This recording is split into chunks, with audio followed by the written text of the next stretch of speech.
If you are having trouble loading Slack on your iPhone 15, there are a few things you can try to fix the issue. First, you have to check your internet connection. Make sure that your iPhone is connected to a working Wi-Fi or cellular data network.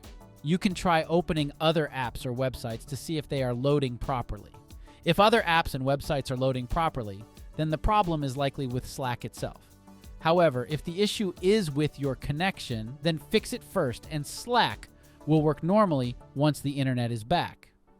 Aside from that, try to restart your iPhone, as it can fix minor glitches that may be preventing Slack from loading properly. To restart your iPhone, press and hold the power button and either of the volume keys until you see the slide to power off slider. Drag the slider to the right to turn off your iPhone. Then press and hold the power button again to turn it back on. After the reboot, try to open Slack to see if it can now load properly.